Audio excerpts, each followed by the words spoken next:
Halo, saya Acil. Mau tahu tentang saya lebih dekat? Jangan lupa nonton di channel Ricky W. Putra. Podcast Culun Holik, podcast aneh dan receh. Oke, Mas Alip, kesibukannya sekarang lagi ngapain nih Mas Alip?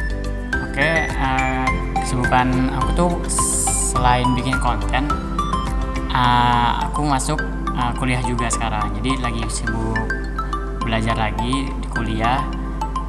Ya udah sih itu aja dua. Itu aja ya? Bikin konten sama belajar. Belajar lagi ya? Mau nanya lagi nih Mas Alip, pada saat membuat dalang pelok nih Mas Alip, pastikan Mas Alip berawal dari yang namanya ide. Nah, biasanya Mas Alip ini dapetin ide dari mana Mas? Lebih sering dapet ide di saat aku tuh lagi nonton film. Oke, kayak gimana? Khususnya film-film yang komedi ya. Jadi tuh kalau misalnya justru sekarang kan udah ada beberapa tim ya. Jadi kerjaan aku tuh lebih ke nonton film sih. Karena kalau nonton film bisa dapet ide, dan kalau misalnya nonton itu ada hal yang di film itu ngejokes gitu kan, ada lucu. Langsung tuh ngeluarin HP, dicatat gitu. Karena kalau nggak dicatat bisa lupa. Gitu. Jadi buat dapetin ide lah dari situ. Terus ada yang dari sesuatu yang tak terduga gitu. Bisa di jalan gitu. Ya, okay. Lihat ada orang beli sesuatu, misalnya beli minuman terus tiba-tiba kesandung jatuh. Itu kayak sesuatu yang tak terduga gitu. Dan itu harus dicatat gitu. Okay. Terus yang terakhir mungkin dari baca ya, dari baca-baca. Karena orang sih lebih jarang baca ya, tapi menurut aku kalau misalnya baca malah nambah informasi yang sebelumnya nggak tahu, kayak kata-katanya, bahasa. Soalnya kan aku kan kerjanya bikin naskah ya, jadi kalau misalnya ini tuh dialognya kayak gimana ya bagusnya, nah dari situ bisa tahu gitu. Oke, tuh teman-teman tuh. Jadi kalau misalnya teman-teman ingin dapat ide, teman-teman juga harus lihat referensi lain ya. Tadi kalau Mas Alip tuh kayak nonton film ya, baca dan sebagainya, agar idenya tersebut langsung bisa dieksekusi ya. Jadi kalau dapat ide langsung dicatat gitu. Ini ada di beberapa ini. Nah, kan langsung ada dia. Nah, terus Mas Alip mau nanya lagi, gimana sih Mas Alip pas saat awal merintis dalang pelok ini, ada kesusahan atau kesulitan apa yang dia lalui pada saat itu? Mungkin dari peralatan ya. Oke. Tapi menurut aku kalau misalnya peralatan nggak terlalu jadi pertimbangan yang besar kalau nggak bisa bikin sih. Karena waktu itu emang pas-pasan banget. Tapi karena keinginan buat bikin tuh, aduh pengen bikin ini nih, kayaknya seru nih. Terus pengen ngasih tau ke penonton juga kan, waktu itu kan banyak yang nungguin gitu. Udah bikin aja sesenangnya aja gitu kan. Waktu itu cuma pakai mouse malah. Buset. Masih pakai mouse. Kalau Bayangin pakai mouse. Kalau Mas scroll ke bawah tuh paling pertama itu animasi pakai mouse gitu. Nah, itu sih kesulitan pertama, tapi nggak terlalu jadi kesulitan. Terus yang kedua kan mulai banyak yang orang yang tahu, terus mulai jadi kayak suatu hal yang harus dikerjain. Yes. Udah punya tanggung jawab. Ya betul. Jadi kayak ada momen dimana aku tuh kayak nggak punya waktu buat main gitu. Nah di situ sih masalah kedua gitu. Tapi akhirnya dari kesalahan itu diperbaikinya dengan cara dibagi waktunya. Misalnya hari Senin sampai Jumat itu buat ngerjain animasi misalnya.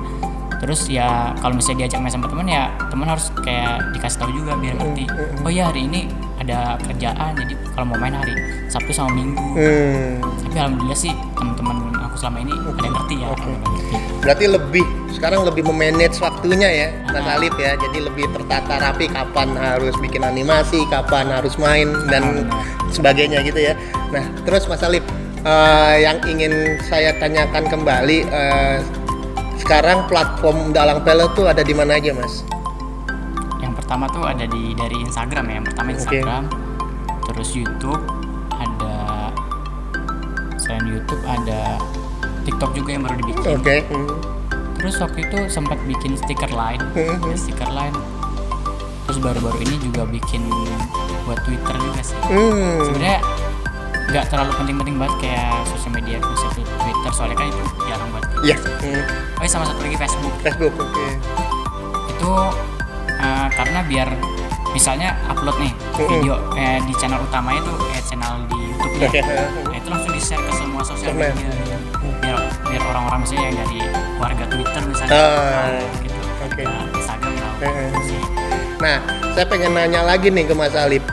Kalau sekarang nih, anggaplah yang nonton nih, teman-teman yang nonton pengen jadi konten kreator, ya, sama seperti Mas Alif, anggaplah seperti itu. Nah, itu memungkinkan nggak Mas untuk zaman sekarang, untuk saat ini? Memungkinkan sih. Kenapa? Karena potensi buat konten dalam bentuk animasi ya kayak saya itu masih punya peluang besar sih, karena apa ya, yang dikenal juga masih nggak terlalu banyak. Dan platformnya itu udah banyak banget sekarang. Apalagi yang lagi naik tuh sekarang TikTok. Kalian bisa coba juga buat naikin di TikTok konten-konten kalian. Jadi sangat memungkinkan tuh teman-teman ya. Nah terus Mas Alif, mungkin ada nih teman-teman yang pengen jadi seorang konten kreator atau animator, tapi nggak tahu step-stepnya. Hal apa yang harus dimiliki? Bisa dijelasin nggak? Bisa. Apa tuh Mas? Yang paling dasar kalian harus tahu 12 prinsip animasi. Nah terus? 12 prinsip animasi bisa dipelajarin lewat internet sih. Waktu itu juga dikasih tau sama guru malah lewat internet juga. Kayak dari YouTube itu cari 12 prinsip animasi terkelihatan. Nah itu coba dipelajarin satu-satu. Itu kayak apa ya, bumbu buat menjadi animator sih. Itu harus belajar itu. Terus kalau udah ya coba bikin gambar, latihan buat gambar di kertas. Terus kalau misalnya udah di digital, coba belajar di digital. Oke Mas Alif, saya rasa perbincangan kita untuk saat ini cukup sekian ya. Terima kasih telah hadir di podcast kali ini ya. Saksikan terus podcast Culinholic, jangan sampai lewat ya. Dan kita ketemu lagi minggu depan. Podcast Culunholic, podcast aneh dan receh.